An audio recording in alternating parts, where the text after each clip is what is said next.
حدیث نمبر 4316۔ حضرت سلیمان بن بریدہ اپنے والد حضرت بریدہ رضی اللہ عنہ سے روایت کرتے ہیں کہ حضرت معاذ بن مالک رضی اللہ عنہ رسول اکرم صلی اللہ علیہ وسلم کی خدمت میں حاضر ہوئے اور عرض کیے، یا رسول اللہ مجھے پاک کیجئے۔ آپ نے فرمایا، تمہیں ہلاکت ہو جاؤ، اللہ تعالیٰ سے بخشش مانگو اور اس کی بارگاہ میں توبہ کرو۔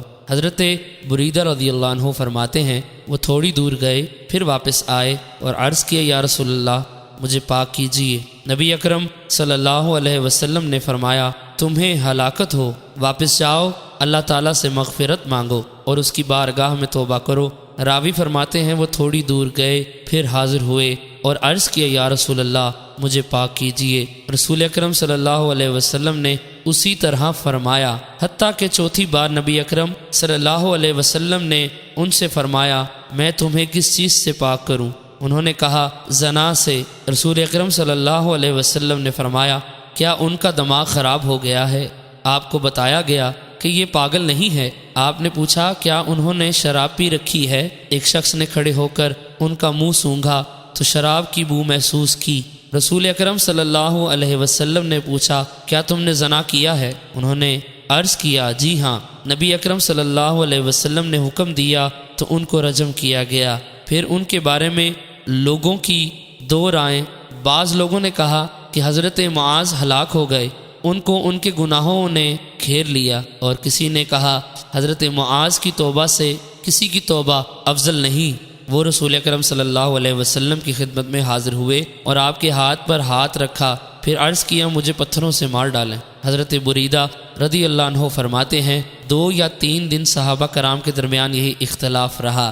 پھر نبی اکرم صلی اللہ علیہ وسلم تشریف لائے اور وہ بیٹھے ہوئے تھے۔ آپ نے سلام کیا اور تشریف فرما ہو گئے۔ آپ نے فرمایا، حضرت معاذ کے لیے مغفرت طلب کرو۔ صحابہ کرام نے کہا، اللہ تعالی حضرت معاذ کی مغفرت فرمائے۔ حضرت بریدہ رضی اللہ عنہ فرماتے ہیں، رسول اکرم صلی اللہ علیہ وسلم نے فرمایا، حضرت معاذ نے ایسی توبہ کی ہے کہ اگر اسے تمام امت میں تقسیم کر دیا جائے تو سب کو کافی ہو۔ پھر ازد قبیلے کی شاخ غامد سے ایک عورت آئی اور اس نے عرض کیا، یا رسول اللہ مجھے پاک کیجئے۔ آپ نے فرمایا، تجھے ہلاکت ہو، واپس چلی جا اور اللہ تعالیٰ کی بارگاہ میں توبہ کر۔ اس نے عرض کیا، میں دیکھتی ہوں کہ آپ مجھے اسی طرح واپس کر رہے ہیں جس طرح آپ نے حضرت معاذ کو واپس بھیجا تھا۔ آپ نے پوچھا، تم نے کیا کیا ہے؟ اس نے کہا کہ وہ زنا سے حاملہ ہے۔ آپ نے پوچھا، تم؟ اس نے کہا، جی ہاں۔ آپ نے فرمایا، تم واضح حمل تک رک جاؤ۔